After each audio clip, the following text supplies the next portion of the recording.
들림받으려면 때를 알아야 한다.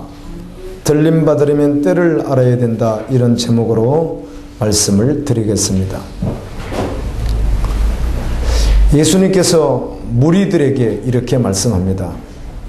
너희가 구름이 서에서 일어남을 보면 곧 말하기를 소나기가 오리라 하고, 그랬더니 정말 소나기가 오고, 남풍이 부는 것을 보면 너희들이 말하기를 심히 더우리라 하나니, 너희들이 오랫동안 살다 보니까 날씨가 좀 궂으면 비가 오겠고 맑으면 덥겠구나. 그 정도는 모든 사람이라면 알 수 있지 않느냐, 그 말이죠. 이렇게 말씀을 하시면서 56절에서는 주님은 이렇게 말합니다. 외식하는 자여. 왜 외식하는 자여 했는지 이따 한번 살펴봅니다. 외식하는 자여, 너희가 천지의 기상은 분간할 줄 알면서 어찌 이 시대는 분간하지 못하느냐. 자기 삶에 바빠서 일반적인 것들은 아는데 영적인 세계와 하나님의 때, 하나님의 시간, 이런 것에 대해서 둔감하고 모르는 사람에 대하여 주님은 뭐라고 합니까? 외식하는 자여, 그렇게 말을 합니다. 외식하는 자는 어떻게 해야 될까요? 회개하고 돌이켜야 되죠. 회개하고 주님 앞으로 나와야 되겠죠. 외식하는 자라는 겁니다. 바로 그들이 깨어있지 않는 자가 외식하는 자라는 겁니다. 여기서 외식한다는 말은 기독교인이 아닌 사람에게 하는 말이 아니라 기독교인이기 때문에 예배의 폼과 기도의 폼과 모든 걸 다 가지고 있는 것이죠. 그렇게 하고 있는 거예요, 다요. 그런데 실제로는 중심과 겉이 다르다는 것이죠. 그래서 외식한다, 이렇게 말을 합니다. 그러면 이 외식하는 자가 어느 정도 주님이 그 강도를 두고 하는 말씀인가? 외식한다는 말을 했는데 주님은 이 외식한다는 자를 어떻게 처분하시는가 하는 말씀이 성경에 나와 있습니다. 마태복음 23장 27절에 보면 예수님께서 이렇게 말씀합니다. 화 있을진저, 화 있을진저. 외식하는 서기관들과 바리새인들이여 해칠한 무덤 같으니 겉으로는 아름답게 보이나, 겉으로는 믿음 생활하는 것처럼, 믿음이 있는 것처럼 그렇게 보이나, 무엇인가 많이 하는 것처럼 보이나 그 안에는 죽은 사람의 뼈와 모든 더러운 것이 가득하도다. 종교인들에게 하는 이야기죠. 이들에게 화 있을진저, 외식하는 종교인들이여, 그 말이죠. 사도행전 23장 1절부터 3절에 보면 바울이 공회를 주목하여 가로되 여러분 형제들아, 오늘날까지 내가 범사의 양심을 따라 하나님을 섬겼노라 하거늘. 말씀하기 전에 이걸 좀 설명하고 지나갈게요.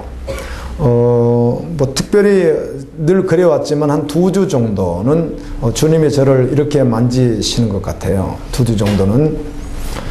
어제만 해도 제가 에베소서부터 요한계시록까지를 2번 들었습니다. 2번 들었어요. 이렇게 금방 들어요. 통독 성경으로 들으면은. 그래 많이 본 거잖아요. 어제 하루만 그런 거니까. 그리고 구약도 또 소선지서도 저번 주에 또 쫙 한번 다 보고, 선지서도 보고 뭐 이런 그런 시간들을 갖고 있는데, 그럴 때는 지나가요. 저도 잘 모르겠어요. 성경을 막 듣고 있어도 그냥 다 지나가더라고요. 이렇게. 그런데 이제 말씀 기도 시간에 한 장만 보기 때문에 집중해서 봐야 되잖아요. 그 집중해서 볼 때 그 말씀 속에서 주님이 부어주시는 것들이 있었습니다. 그게 무엇인가 하면 그 말씀에 기록된 하나님이 말씀하시는 어떤 수준이 있는데, 그 말씀으로 나를 비춰보니까 이건 뭐 제가 겸손해서 하는 이야기가 아니라 하나님이 요구하는 100%에 10%나 접근하고 있는지, 어떤 경우는 전혀 아닌 것도 있고요. 어떤 거는 한 10% 접근하는지 모르겠다. 그래서 절망이 오더군요. 낙심을 했습니다. 많이 낙심됐어요. 나 깨어있는 줄 알았는데, 나 그래도 깨어있다고 설교하는 목사인데, 그래서 이 정도면 어느 정도 된 줄로 알았는데, 내가 그런 생각들을 많이 했거든요. 그리고 되고 있구나. 그랬더니 정말 말씀을 직면해서 딱 섰더니, 그리고 정말 주님이 만져두시니까 알겠어요. 만져봤더니 내가 너무너무 아닌 것입니다. 많은 말씀 가운데 뭐 한두 가지 말씀만 딱 갖다 대도 아니에요. 아, 그렇구나. 지금 제가 읽은 말씀이요, 바울이 하는 이야기가, 예수님을 믿는 성도죠. 그가 하는 이야기가 성령께서 그렇게 말하게 하신 것인데, 오늘날까지 내가 범사에 모든 상황 가운데서 24시간 전체가 한 달 동안, 1년 동안, 2년 동안, 그 말입니다. 모든 상황 가운데서 양심에 따라, 이 말은 중심이, 전심이 하나님 앞에서 그랬다는 것이죠. 하나님 보실 때 그 양심에 따라 하나님을 섬겼다, 그렇게 말을 합니다. 여러분에게 한번 적용을 해보라는 겁니다. 이게 말씀 적용입니다.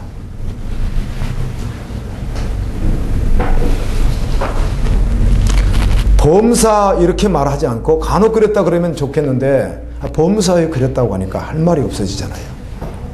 내가 여러분 뻔히 다 알고 나도 아는데 범사 여러분이 양심에 따라서 하나님만 섬겼단 말이에요. 이게 문제가 되잖아요. 이게 그리스도인이라는 거예요. 아멘. 초대교회 그리스도인이랍니다, 이들이요.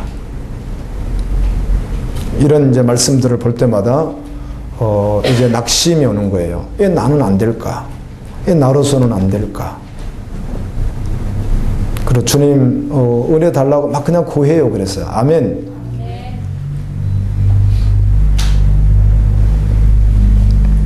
이렇게 말을 하면서 바울이 이제 잡혀서, 로마에 끌려가기 전에 잡혀서 하나님 말씀을 전하고 있으니까 대제사장이었던 아나니아가 그걸 같이 듣고 있다가 곁에 섰는 사람들에게 이렇게 말합니다. 저 바울 입을 치라. 그 말은 이제 바울 입을 어떻게 하라고, 주먹으로 치든지 손으로 치든지 때리라, 그 말이죠. 바울이 노인입니다. 사도입니다. 그래 듣기 싫다는 거죠. 아나니아는 누구예요? 오늘날로 말하면 목사죠. 총회장이죠. 대표죠. 유명한 사람이죠. 근데 그가 하는 이야기가 저 바울이 전하는 복음 듣기 싫다는 거예요. 그러니까 입을 때리래요. 치라. 에레미야도 똑같이 입을 차라 그래가지고 에레미야가 직접 얻어맞습니다. 저런 말 전하는 이제 에레미야 두들겨 펴라는 거죠.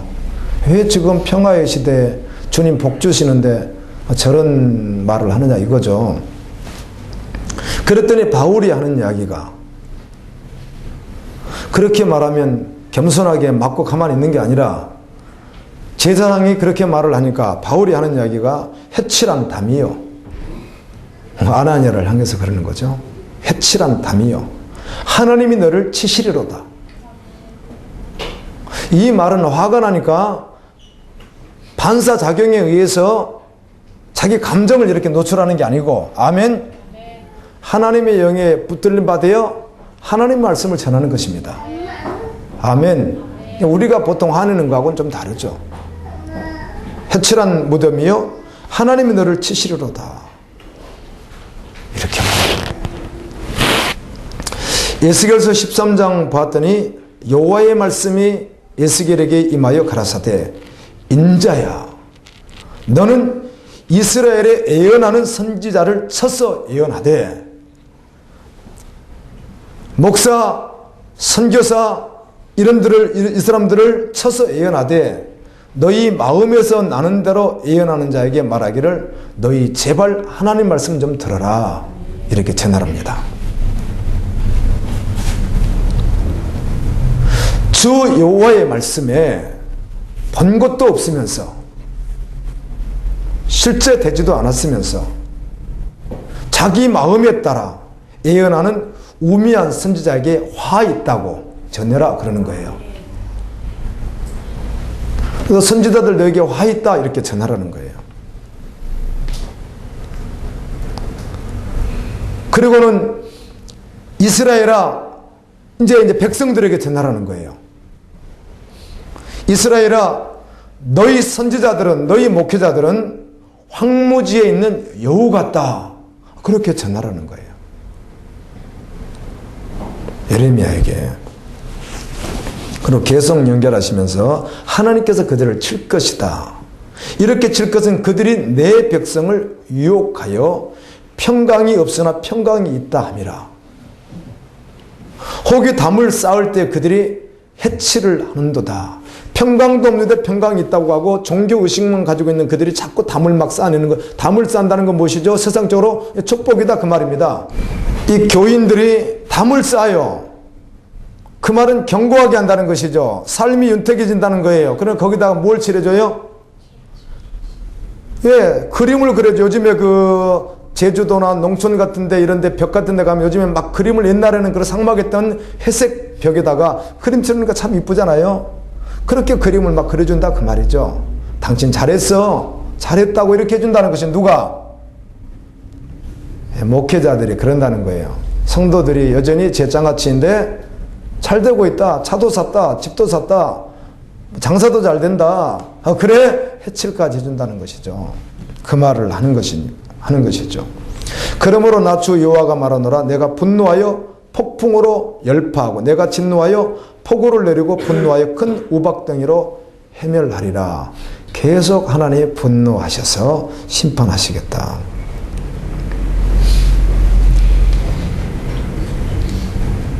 이들은 예루살렘에 대하여 예언하여 평강이 없으나 평강의 묵시를 본다는 이스라엘의 선지자들이니라. 나 주 여호와의 말이라 하셨다 하라. 너는 그렇게 전하라 그 말이에요. 네 말 아니고 내가 너에게 주었으니 하나님이 주었다고 말을 전하라. 그래서 그 말 전하다가 예레미야가 한 번도 대우 한 번 받아보지 못하고 끝나는 날까지 순교당하는 날까지 예레미야도 순교당했거든요. 이사야도 순교당했잖아요. 순교당할 때까지 세상으로 정말 발 한 번 제대로 뻗고 자지 못하고 그렇게 하다가 주님 앞에 갔죠. 참 존귀한 하나님의 사람입니다. 여러분 해치하면 안 되죠.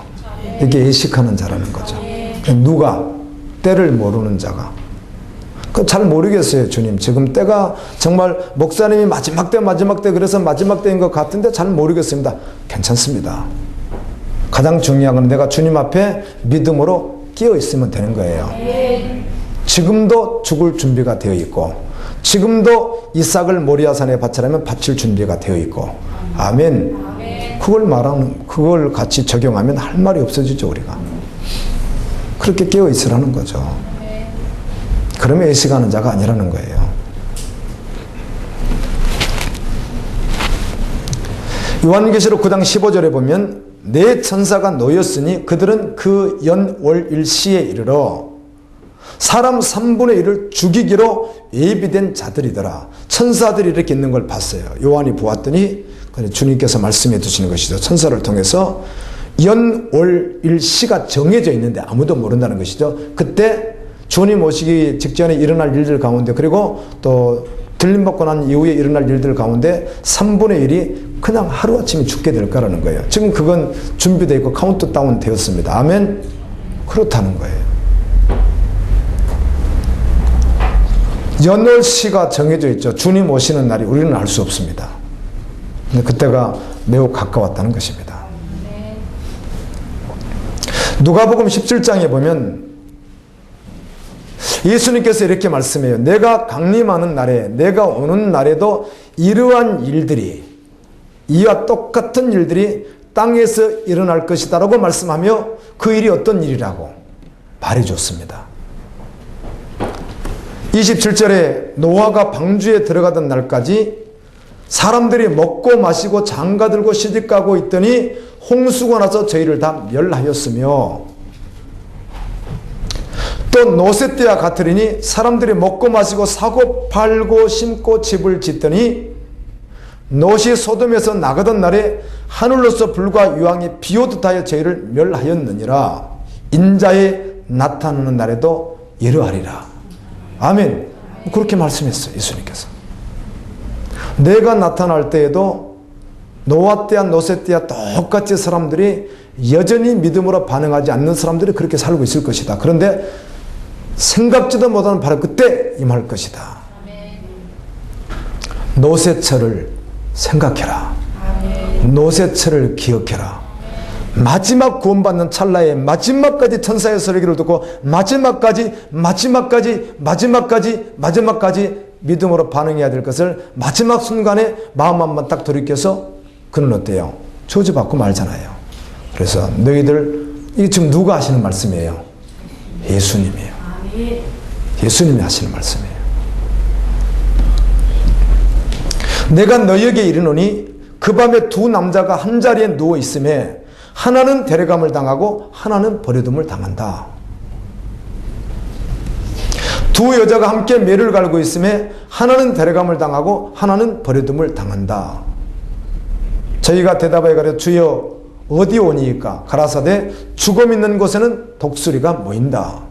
요한계시록 19장 17절 21절에 나와 있는 큰 잔치, 하나님의 심판 때 들림받고 난 후에 이 땅에 있는 사람들이 죽은 죽음 앞에 새가 와서 그 시체를 이렇게 뜯어먹는 장면을 두 번 기록해 두셨던 그 말씀입니다.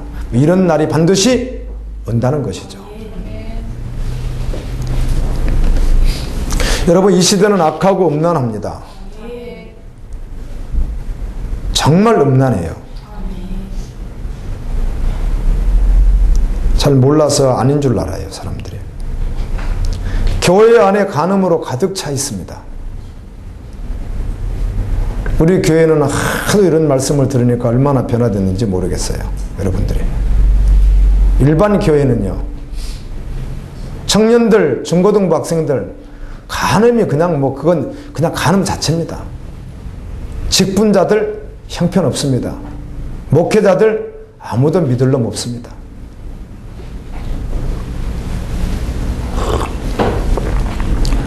그런데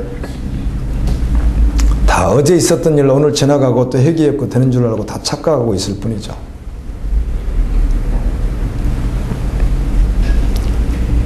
여러분, 목사이기 때문에, 선교사이기 때문에 구원받습니까? 그 타이틀은 아무 소용없습니다. 구원과는 상관이 없습니다. 정말 마지막 때입니다.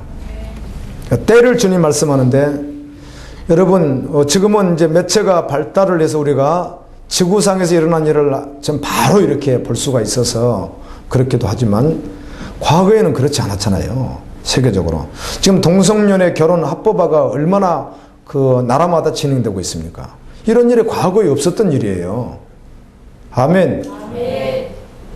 항상 있어 왔던 일이 아니라고요. 부분적으로 있었지. 지금은 세계적으로 일어나고 있잖아요. 불꽃처럼. 그런데도 멀리 보지 못하고 내 앞만 보니까 그걸 이제 못 느끼는 것이죠. 호주 시드니 동성애 축제가 2013년 2월 8일부터 3월 3일까지 한 달간 진행했다고 그래요. 제가 이제 동성애 때문에 자리를 좀 보니까 그렇더라고요. 관광 상품으로 나왔답니다. 지금은 이제 오래 하다 보니까 외국에서 이걸 보려고 많은 관광객들이 온대요. 그리고 호주 국가에서 아주 권장하게 돼버린 거죠. 이 제목이 있습니다. 이 동성연애 이 페스티벌 제목이 있는데 이래요. 말이 얼마나 멋있는지 몰라요. 전 세계인들이 인종과 성별을 떠나 화합하는 세계적인 문화 축제래요. 그게요. 전 세계인들이 인종과 남녀 상관없이 성별을 떠나서 화합하는 세계적인 문화 축제래요. 그림을 봤더니, 사진을 봤더니요, 그날 사람을 모집했더니 남녀 노소 아담처럼 다 하고요, 아는 사람은 그런지 모르는 사람은 그런지 다 이렇게 밀집돼 가지고 끌어안고 막 사진 쫙 찍어 놓은 것도 있더라고요. 봤더니. 그래서 참 사악한 무리들이구나, 그렇게 봤어요. 외국인에 가서 무지개 깃발이 걸린 바나 이런 데는 들어가지 말래요. 커피숍 같은데. 무지개 깃발, 이 무지개 깃발이 동성연애자들 표시로 쓰고 있거든요. 하나님의 언약이었던 것인데 무지개 깃발이, 이게 보통 동성연애자들이 쓰는 깃발이라고 해요. 브라질에서는 6월 2일 날 진행을 할지 조금 변수가 있을지는 모르지만 6월 1일경에 동성연애자 축제가 열리는데 세계에서는 가장 크다고 그래요. 호주에서는 뭐 그만큼 안 되더라고요. 그런데 몇만 명 정도인데 많이 모일 때는 350만 명까지 전 세계에서 동성애자들이 모인답니다. 그 엄청난 것이죠. 올해도 300만 명이 넘지 않을까 이렇게 생각을 하는데, 그러다 보니까 브라질 국가에서 이거 축제 중에 대축제로 꼽히는데, 사업 기업가들이 이 동성연애자들을 통해서 기업을 유치하기 위해서요 발빠르게 움직인답니다. 그러니까 돈이 되면, 물질이 되면 하나님과는 아무 상관없이 살아가는 것이죠. 당연히 불신자들이니까 그럴 수 있겠죠. 근데 믿는 자들도 혹시 그럴 수 있을지 모르겠어요. 이 남미 쪽이 좀 어두워요. 세계가 그렇지만 남미 쪽, 브라질, 캐나다, 아르헨티나, 멕시코, 우루과이 이런 데가 대체적으로 동성 결혼을 합헌 이제 이렇게 통과를 시킨, 그리고 좀 통과시키기 위해서 다 준비된 그런 나라들이 그쪽이고, 미국도 모두가 그렇잖아요. 미국이 이제 일개 주들이 현재 그렇게 되어 있고요. 덴마크, 아이슬란드, 노르웨이, 스웨덴, 프랑스나 영국도 지금 계속 어차피 그렇게 합헌으로 갈 것으로 되는 거고요. 독일, 핀란드, 벨기에, 스페인, 룩셈부르크, 캐나다, 남아프리카 공화국 할 것 없이 많은 나라들이 동성연애 결혼을 합법한다는 것이에요. 그러다 보니까 원래 음성적으로 있어서 그랬는지 몰라도 많이 더 등장한답니다. 이제 부부들이 굉장히 많이 발생을 한대요. 음란하죠. 악하죠. 성경은 누가 심판을 받고 누가 구원을 받는지 명확하게 말씀해 줍니다. 그 심판을 받는 경우를 보면 아담 때부터 주님 오시는 그날 마지막 심판까지, 그리고 과거의 역사 속에 성경 속에 있었던 모든 심판을 보면 어떤 죄를 범할 때 어떤 죄에 의해서 어떤 죄가 심판을 받았는지가 기록이 되어 있는데요. 시대가 아무리 다르고 달라도 죄의 모양은 똑같아요. 2000년 전이나 3000년 전이나 지금이나 똑같더라는 것이죠. 이 고린도전서 10장에는 이스라엘 백성들, 선택받은 민족입니다. 이들은 세례를 받았고 하나님의 살아계심을 체험했고 신령한 음식과 신령한 물도 마셨고 구원받아 나왔던 자들입니다. 그런데 마지막엔 가나안에 들어가지 못하고 아버지 나라에 가지 못하고 멸망당한 자들이 있습니다. 그렇죠? 그런데 나온 자들 가운데 다수가 멸망을 당합니다. 구원받지 못하고. 그래서 제가 말씀을 가지고 하는 거예요. 한국교회 안에, 현재 교회 안에 있는 교인들 가운데는 지옥 갈 자들이 훨씬 많아요. 그게 사실이란 말이에요. 근데 하도 이렇게 말하니까 이제 면역돼 가지고 목사님은 맨날 그 말씀 하십니까? 라고 하지만 사실이에요. 사실. 진짜 지옥 가는 사람들이 교회 안에 많아요. 목사들 부지기수가 다 지옥 가고 말 거예요. 선교사들 부지기수가 다 지옥 가고요.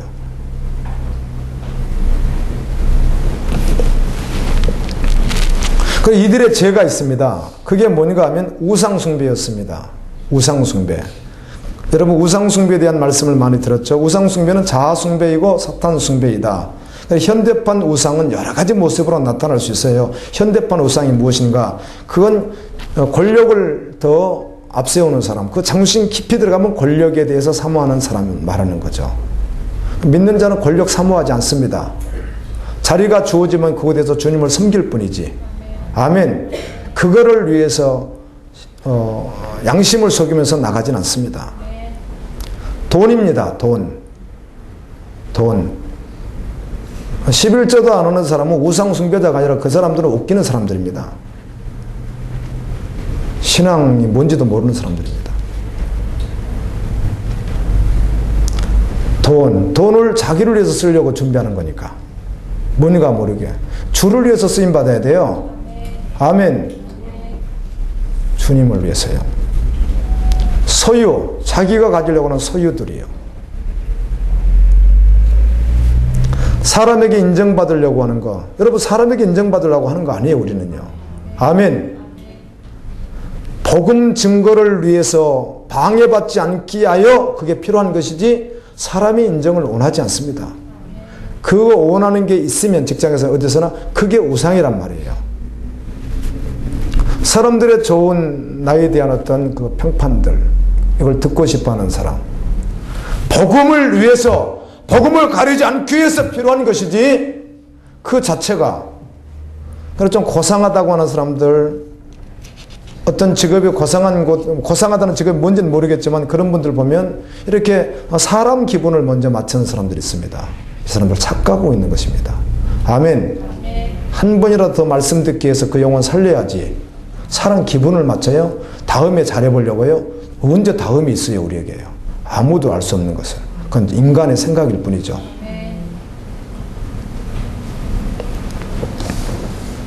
두 번째는 간음입니다. 간음은 말할 필요도 없습니다. 주를 시험했고 하나님을 원망했습니다. 그래서 심판받았다는 것이에요. 여러분이 어떠한 상황 속에서 어떤 조건 속에서 살아갈지라도 그것은 한순간에 주님이 오시면 물거품이 다 돼버리는 거예요.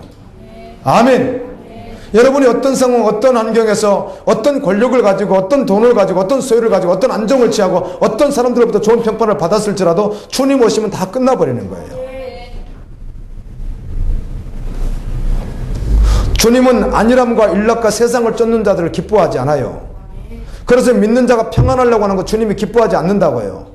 그래도 내가 평안하지 않고 주님과 함께하면 어떤 상황, 어떤 조건에서도 평안하기 때문에. 아멘. 병들었어도 평안하고, 암에 걸렸어도 평안하고, 돈이 하나도 없어도 평안하고, 그래요. 주님이 함께하는 사람은. 근데 그런 것이 아닌 세상의 것으로 평안하려고 하는 이런 건 주님이 원하는 게 아니에요. 근데 대다수의 교회는 그렇단 말이에요. 늘 권사님, 장로님 연세 좀 되면은 노후를 어떻게 해서 시골에 땅 하나 좋게 사고 집 짓고 다 이런 생각들을 하고 또 그걸 주님의 축복인 줄 알고 그래서 난 그것을 기도하고 나는 예배생활 잘해 이러고 있단 말이에요. 어디 성경에서 그리스도인은 그렇게 말한 적이 어디 있습니까? 한 번도 그렇게 말한 적이 없는데. 그래서 오늘 우리에게 가장 시급하고 가장 중요한 일은 주님 오실 때 우리가 흠없게 보존되는 것이에요. 흠없게 보존되는 거예요. 아멘. 여러분은 일주일 동안 얼마나 주님을 묵상했고 치열하게 얼마나 싸웠는지는 알 수 없지만 저는 싸웠어요. 어느 정도. 저는요. 그런데 결론은 낙심이에요. 안 되는 거예요. 제가. 다 알아요. 말씀에서 빗나가는 거 알아요. 말씀을 하고 전하는데 내가 안 됐다는 것도 알아요. 그런데 그렇게 하루아침에 되어지면 얼마나 좋겠어. 안 되는 거예요. 여전히 똑같이 있는 거예요. 내가.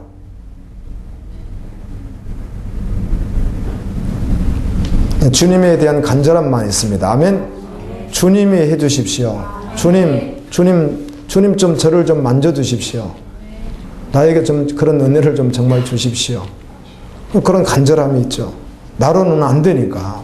알아도 안 되는 거예요.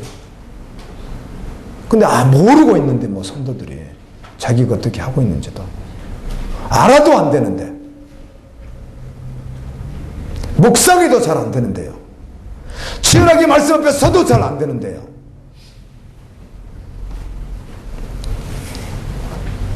여러분 다시 오시겠다고 하는 주님의 약속의 말씀이 여러분 결론 되십시오. 하나님의 말씀만이 진리이기 때문에요. 여러분의 감정에 절대로 속지 마세요. 여러분의 감정에서 절대로 신앙생활 하지 마세요.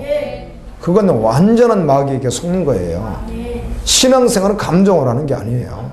그건 나 부인이라는 그 말씀 갖다 대면 내가 안 되는 거 아니에요. 부인은 나 부인이에요. 부인. 나 감정하고 아무 상관없이 주님 섬기는 거예요. 그냥 주님 찬양하는 거예요. 아멘. 주님은 당연히 찬양 받으실 분이에요. 내 감정에 의해서 하면 안 돼요. 믿음으로 언제든지 올려드리는 거예요. 나를 부인하고요. 여러분 감정은 100% 마귀에게 속는 것이니까. 나 기분이 좋았다 안 좋았다 믿음이 떨어졌다 이거 100% 마귀에게 속은 거예요. 100%. 이 마귀에게 속아요. 얼마나 치열하게 싸워야 되는데. 너무나도 확실하고 보장된 하나님의 약속의 말씀으로만 결론 내리십시오. 주님께서 약속한 말씀은 절대로 변하지 않으니까. 결론된 말씀으로 여러분도 결론 내리는 거예요. 말씀이 그런 말씀 그대로 결론 내리는 거예요. 내가 무엇을 하든지 주님이 이것을 원하실까 원하지 않을까 늘 고민할 수 있어야 돼요. 그리고 잊어버리고 부인하고 그 생각 자체를 하지 않으려고 그냥 자연스럽게 세상으로 흡수되어 버리면 주님 오시면 안 되잖아요. 살아 있어야지.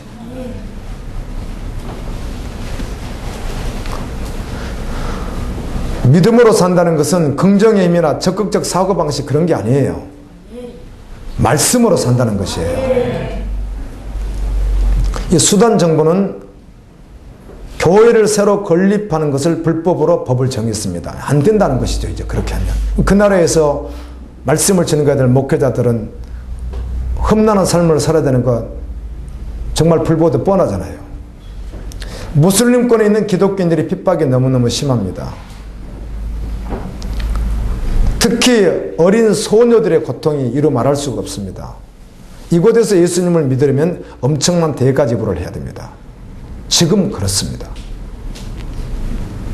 제가 생각해 봤습니다. 너무 끔찍한 사건들,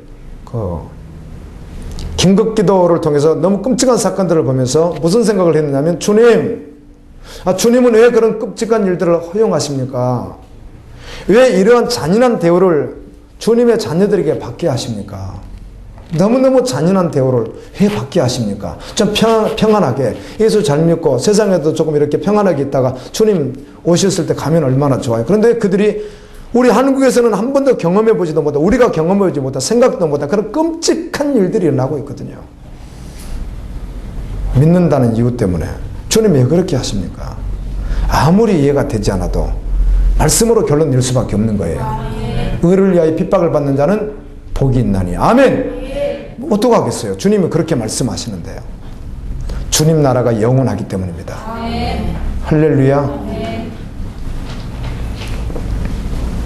주님께서 오시면 그를 맞아주실 것이기 때문입니다. 이것이 결론이죠. 그래서 믿음으로 타오르는 기독교는, 믿음으로 타오르는 신앙을 가진 성도는 바람이 거세게 불면, 핍박의 바람, 금전적인 바람, 어떤 여러 가지 환경의 바람, 사건의 바람이 나를 어렵게 불면 불수록 더 타버립니다. 더 뜨거워집니다. 이 사람이 기독교인입니다. 참 기독교인입니다. 주님 말씀이 결론이기 때문에. 고린도전서 14장 8절에 보면, 만일 나팔이 분명하지 못한 소리를 내면 누가 전투를 준비하리요? 전투가 일어나기 전에 나팔을 불어줘야 되는데, 이 나팔수가 나팔을 정확한 그 신호에 의해서 불지를 못하고 지멋대로 소리를 내면 누가 전쟁을 준비하겠느냐는 거예요. 그래서 어떤 말씀을 듣는가가 그렇게 중요해요. 아멘. 여러분의 신앙에 어마어마한 영향을 주기 때문에 그래요.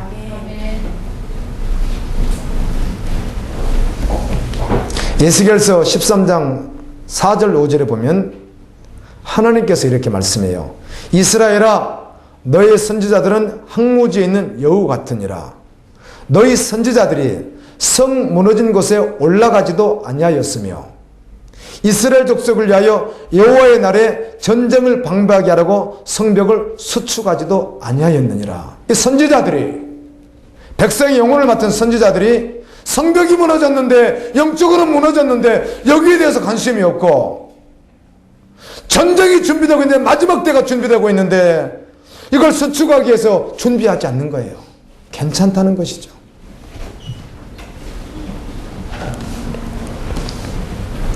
보라, 내가 너희에게 비밀을 말하노니 우리가 다 잠잘 것이 아니여 마지막 나팔에 순식간에 호련히 다 변화되리니. 아멘. 반드시 그날이 옵니다. 세상 끝때도 이러하리라. 천사들이 와서 의인 중에서 악인을 갈라낼 것이다. 요한계시록 3장 5절에 이기는 자는 이와 같이 흰옷을 입을 것이요, 이기는 자는 이와 같이 흰옷을 입을 것이요. 이 말씀 앞에 한번 서보자는 것이요. 내가 지금 이긴 자인지, 내가 지금 이기고 있는지, 신앙을 내가 이렇게 하면 이기는 것인지, 그 이름을 생명책에서 결코 지우지 아니하고 그 이름을 내 아버지 앞과 그 천사들 앞에서 시인하리라. 헛된 영광을 구하여 세상 것을 구하는 것 때문에 서로 노엽게 하거나 다투거나 서로 그렇게 하지 말라. 성경은 이렇게 말합니다. 여러분 마음이 진짜 그러냐는 거예요. 겉으로는 아는 척 할 수 있죠. 사업을 내요, 동업을 내요, 뭘 내요. 그런데 겉으로는 거룩한 척 할 수 있는데 진짜 중심이 정말 주님이냐 그 말이에요. 아멘. 그래서 그 중심을 자꾸 들여다봐야 자기가 보인다는 거죠. 아니면 착각하고 있으니까. 착각병이 얼마나 무섭습니까? 이번에 뭐 군대에서 내 암이었는데 무슨 약을 처방했어요? 머리 아픈 약을 처방했다고 해가지고 그 뭐 의과서제든가 뭐 제대하게 됐다고 이런 걸 내가 그래서 이렇게 읽어봤어요. 아니 암인 사람을 두통이라고 착각하면 되겠어요?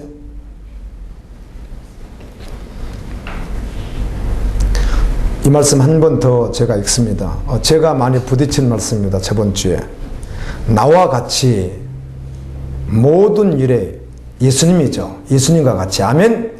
예수님이 사용했던 바울과 같이 모든 사람을 기쁘게 하여 주 안에 섭니다. 자신의 유익을 구하지 말고 많은 사람의 유익을 구해서 그들을 구원받게 하라 이렇게 말씀합니다. 그러니까 여러분이 모든 사람을 기쁘게 한다. 모든 사람을 유익하게 해서 내 유익을 생각하지 않는다. 그래요? 그렇습니까?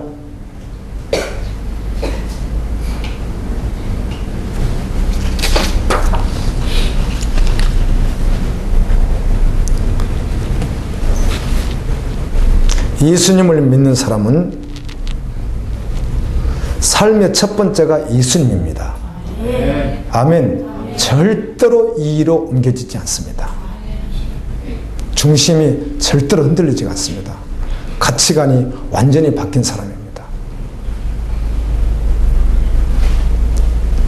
이 사람은 오직 예수밖에 없습니다. 여러분에게 물어볼게요. 여러분, 성경은 하나님의 말씀입니까?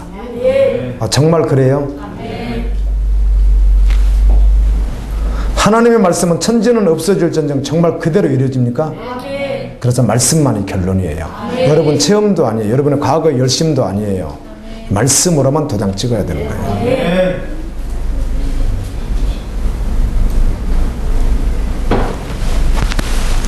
지금 해기어 지역에서 그 어려움을 당하는 사람들 가운데 예를 들면 나이가 12세 소녀예요. 13세예요. 기독교인 가정이에요. 그런데 무슬림들이 싫은 거죠. 95%, 6%, 7% 무슬림인데 불과 약 1%도 안 되는 기독교인들이 기독교인이라는 것이 보기 싫단 말이에요. 국가에는 아예 그 종교가 국교가 무슬림인데 그러니까 무슬림 아저씨가 12살짜리 애를 지나간 애를 잡아다가 집에 가서 나쁜 짓을 해요. 그럼 내 안에 삼겠다는 거예요. 그래놓고 내보내기도 하지만 얼마나 황당합니까? 근데 국가에선 놔둬요. 무슬림 국가니까.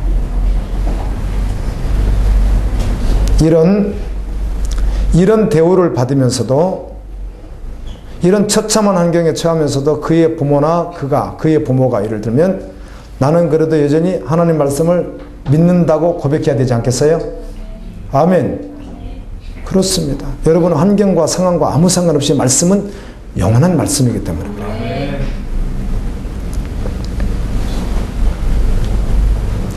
하늘나라에 영원한 처소가 있다고 말합니다. 아멘. 영원히 살 집이요. 내가 이걸 준비하다가 일부러 이걸 준비하다가 보니까 그 인터넷 열어서 이제 이렇게 들어가려고 딱 열었더니 뭐가 나왔냐면 연예인 집 이렇게 해서 나와 있더라고요. 그래서 뭐 집 있을 수 있죠. 그런데 봤더니 이렇게 연예인들 집이 쭉 이렇게 나와 있는데 뭐 집이 으리으리 하더라고요. 근데 세상적으로 으리하지 내가 봤을 땐 아무것도 아니죠. 그거예요. 그렇죠? 천국에 쓰레기밭만 못하죠. 천국에 쓰레기밭도 없지만 뭐 그건 뭐야 아무것도 아니죠. 아무것도 아니죠. 천국에 영원한 집이 있다고 하는데요. 아멘.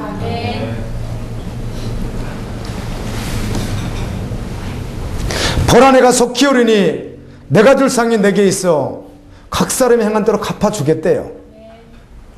그럼 바울은 모든 사람을 기쁘게 하고 모든 사람에게 종이 되어 죄의 사역을 감당하고 그래서 마지막 이기고 천국에 갔는데 나는 어떻게 살다가 어떻게 할 것이며 어떻게 천국 갈 것이며 천국 가서 무엇을 받을 것이며 한번 생각해 보세요. 실제된 믿음이 뭐냐는 것이죠. 아멘.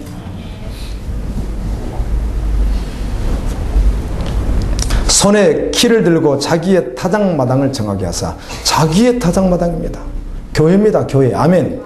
교회. 하나님께서 교회를 정해서 알곡은 모아서 곡간에 드리고 쭉정이는 꺼지지 않는 불에 던진다는 거예요. 이와 같이 마지막 때 믿는 자는 천국으로, 믿지 않는 자는 영원히 불러보낸다는 거예요. 여러분 무슨 말을 아무리 해도 여러분 믿지 않는 여러분 그 가족이 주님 오시면 영원한 지옥이에요. 여러분이 지옥에 대해서 잘 안 믿어져서 그렇지. 살 수 없어요. 신음 때문에 견딜 수가 없어요. 여러분 영혼이 갈기갈기 찢어져도 시원치 않아요. 근데 그렇게 안 된단 말이에요. 그게 왜? 내가 실제되지 않았기 때문에. 아멘. 내가 잘 안 믿어지니까. 믿어지면 그럴 리가 있어요? 여러분 남편이 돈 안 벌면 여러분이 굶어 죽을 줄 아세요?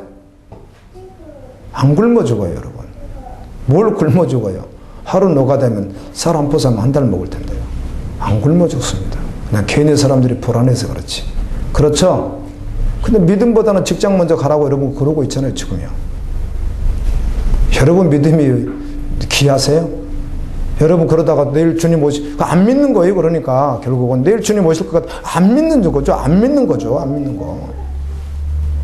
여러분 중심 깊이 들어가 보세요. 그러니까 내가 믿고 있는가. 좋아요. 주님 내일 안 오셔도 돼요. 그러나 분명한 천국 지옥은 있죠. 뭐 어떡하게요. 안 믿어지잖아요. 그거요. 안 믿어지니까 그의 종이 되지 않는 거죠. 그 사람을 얻기 위해서 주 안에서 진짜 종이 되라는 거거든요. 진짜로 종이. 남편에게 진짜로 종이. 완전히 종이. 그 영혼을 구원하기 위해서. 안 되잖아요. 왜? 잘 안 믿어지니까. 믿은 분들 가운데도 갈등하는 분이 계시겠지만 대체로 잘 안 믿어서 그래요. 내가 보니까. 안 믿어지거든. 주님 오시면 상황 끝인데 그게 안 믿어지나 봐요. 그게 결론인데요.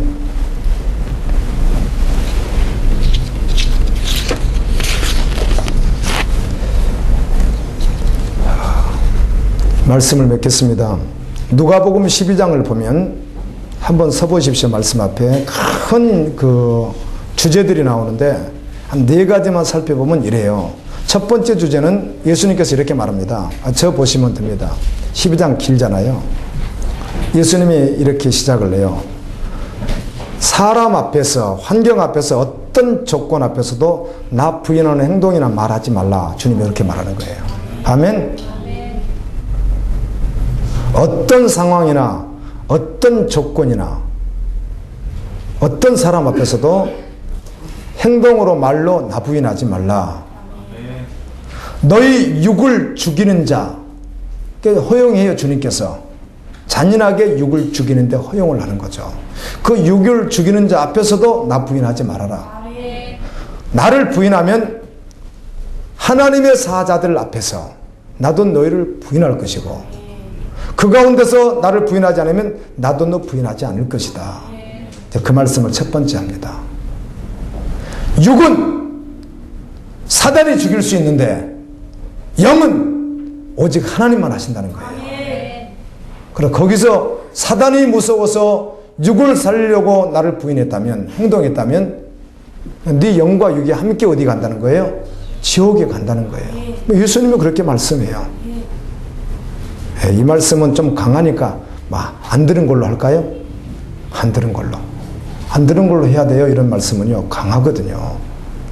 이런 말씀 안 들은 걸로 해야지. 여러분 오늘 주님 앞에 나와서 오늘 주의 날 은혜 주십니다. 축복 주실 것입니다. 기도하십시오. 자녀들 잘 될 것입니다. 할렐루야. 막 그러면 좋죠. 이 말씀은 너무 강하니까 이제 열에 안 들은 걸로 해야지. 우리 행동으로는 너무너무 많이 부인하거든요. 말로 너무너무 많이 부인하거든요. 아멘. 아멘. 목사님, 어제 2번 부인하고요. 3번 주님 앞에 회개하고요. 어제 2번 부인하고 오늘 또 내일 또 부인하고 또 회개해야죠, 뭐. 그래요? 이 말씀 앞에서 직면하라고 하면 너무 어려운 거예요. 그래서 이렇게 전해주지 않고 다 여러분 기본에 맞게 전하니까 부담이 하나도 없었던 것이에요. 그리고 이 말씀 앞에 자꾸 서니까 아마 영진 도사가 뭐 도전을 받는데 아침에 제가 무서울 정도로 막 그런 말을 하던데 사실 말씀 앞에 서면 그래요. 우리가 그렇게 서지 않아서 그래요. 주님이 나를 이끌어주지 않아서 그래요. 주님이 마음을 얹어두시고 이끌어두시면요 상황이 달라져요. 그래서 사도 바울의 고백이 나올 수 있는 거예요. 죄인 중에 개소라는 고백이에요. 그 주님밖에 없는 거예요. 그거 어찌 자기 감정에 의해서 예수를 믿습니까? 그럴 수 없다는 것입니다.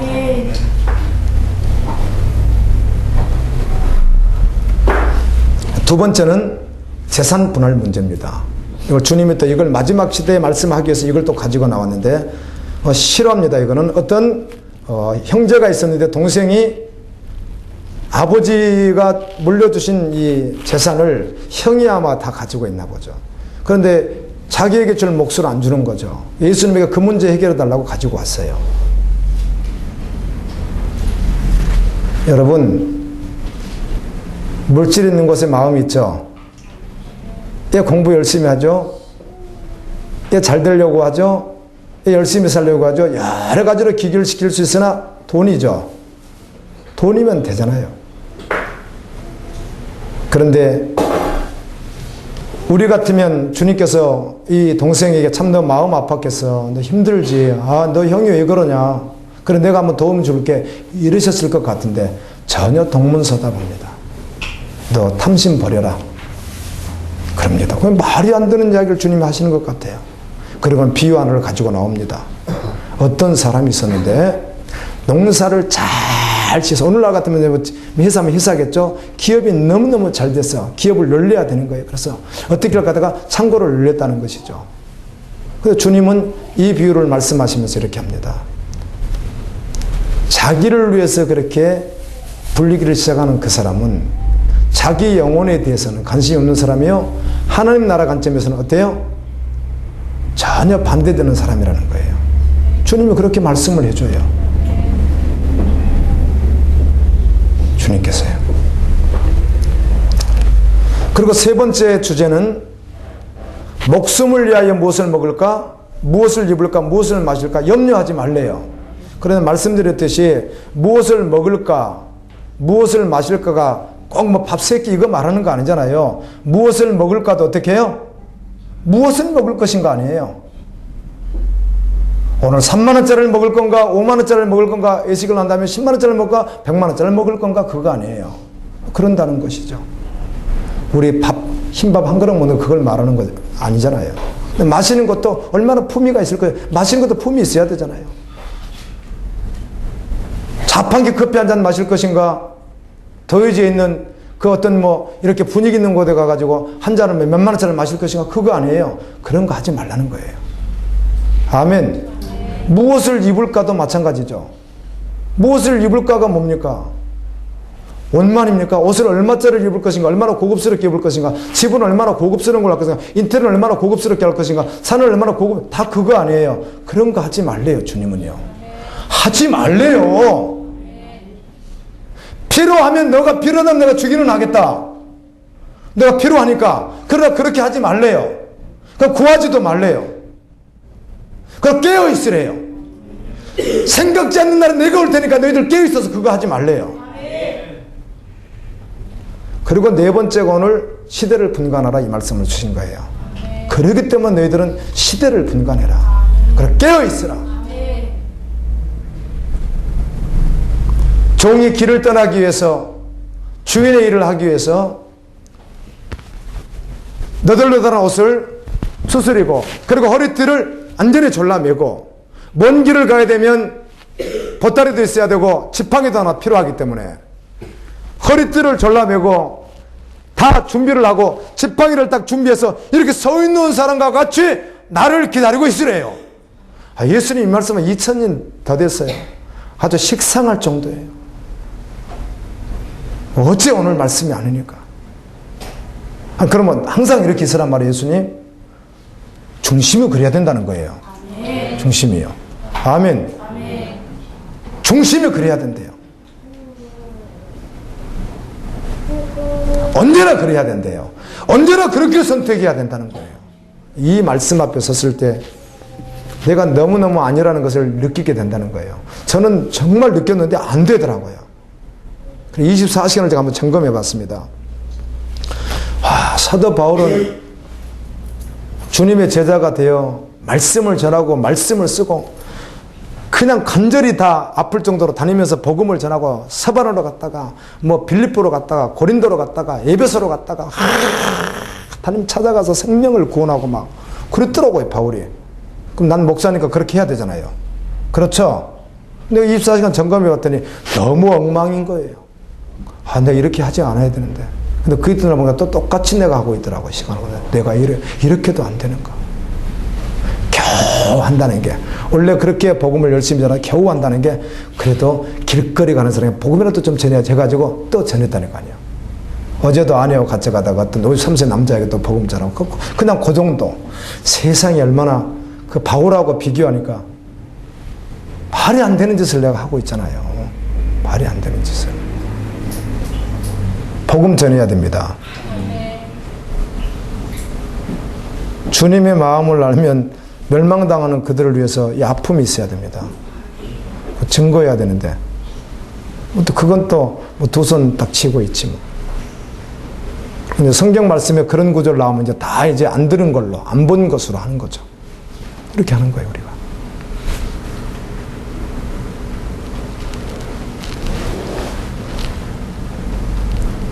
나와 여러분이 이렇게 주고받다가 주님 오시면 어떤 결론이 날지 주님만 아세요. 근데 이 땅에서 우리가 알아야 돼요. 그리고 제가 그 입버릇처럼 말하자 처절하게 말씀 앞에 직면하는 말을 참 많이 하죠. 처절하게 한번 직면해 보세요. 그런데 조금 도움이 된 것 같아요. 그 이튿날 되면 다시 여전히 그 모습인 나를 발견할 수 있습니다.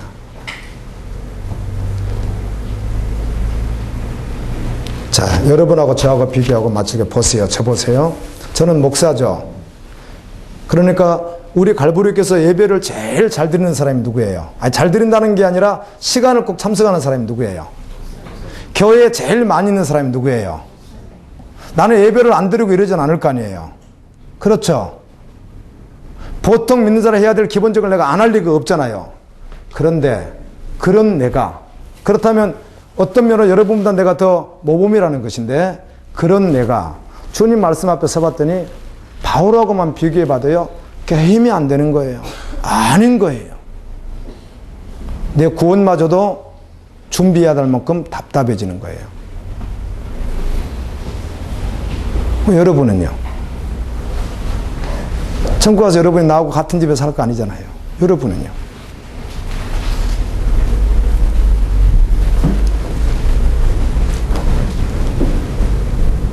주님 말씀 듣고 깨어 있으십시오. 깨어 있지 않는 자를 예식한대요. 예식하는 자가 받는 유례 처한대요.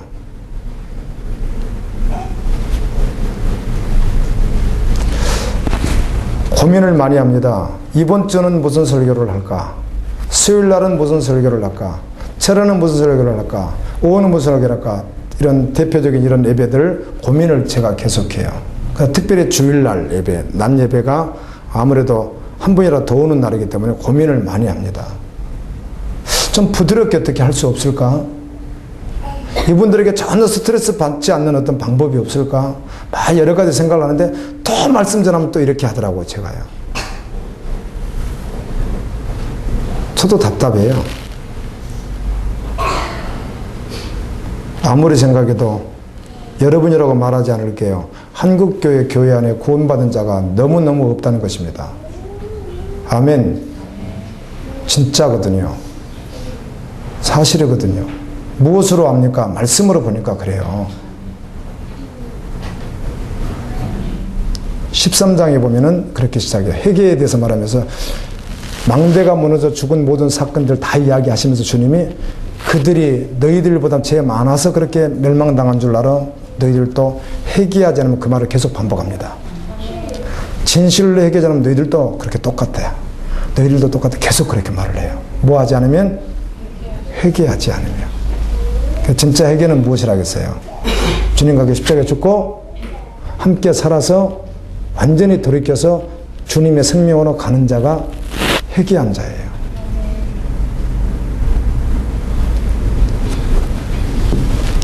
한번 우리 조용히 기도해도 괜찮겠습니다. 자신을 한번 들여다보는 시간 가질게요. 한번 생각해 보세요. 제가 전한 말씀이 어떤 말씀이 떠오를지는 전 모르겠어요. 저는 금요철을 내가 말씀을 전하고도 다른 말씀이 떠오르더라고요. 기도하는데 제가 읽었던 말씀. 근데 지금 이 시간에 여러분에게 주님이 어떤 말씀이 떠오를지는 모르겠지만 한 말씀으로도 한번 떠올려 보십시오. 한 말씀을 떠올려 보고 그 말씀 앞에서 여러분 한번 쳐다보십시오. 내가 어떤 자인가, 그래서 어떻게 믿음으로 살아야 될 것인가. 아멘. 여러분은 감정에 의해서 하지 말고 생명을 다해서. 우리 이렇게 하다가 주님 오시면 한 번도 경험해보지 못한, 한 번도 보지도 못한 현상 앞에 우리가 서게 될 텐데 이 시간 한번 점검해보고 주님 말씀 앞에 서겠습니다. 아멘. 한번 쳐다보면서 묵상하면서 기도하면서 나가는 시간 가졌으면 좋겠습니다. 하나님, 주님, 한 주간 동안 주님이 저를 만지시지만 낙심케 하시고 절망케 하시며 무엇을 어떻게 해야 될지 방황케 하시는 주님, 주님 아니면 아무것도 할 수 없음을 합니다. 내 열심, 내 부지런함, 어떤 내 교회의 이거 아닌 주님 앞에 올려져서 쓰임받는, 드려져 쓰임받는 그런 종 되어지기를 주님 원하오니 여호와 역사하시고 은혜 주시기를 주님 간절히 기도하고 원합니다. 아버지, 불쌍히 여겨 주시옵소서. 주님, 우리 귀한 하나님의 사람들 자신을 한번 들여다볼 수 있는 시간 되게 도와주시기를 주님 원합니다. 하나님, 역사하시고 은혜 주옵소서. 하나님, 내 열심이 아닌, 내 계획이 아닌, 내 다짐과 각오가 아닌 주님의 열심으로, 주님의 은혜로, 주님의 부어주신 그 은혜로 주님 앞에 합당한 자로 우리를 세워주시기를 간절히 원합니다.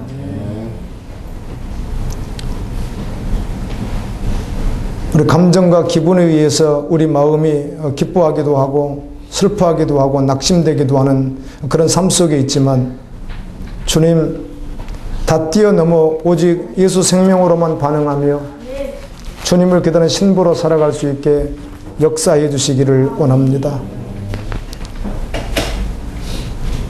한 주간 동안도 매일매일 말씀 앞에 치열하게 서게 도와주시고 사단을 이기지 못하면 지는 것입니다. 지면 이긴 자의 종이 된다고 했습니다. 우리 질 수 없습니다. 철저하게 깨어서 시대를 알고 때를 알아 믿음으로 준비하는 하나님의 사람들 되게 도와주시기를 원합니다. 거룩하신 예수님의 이름으로 기도 올리옵나이다. 아멘.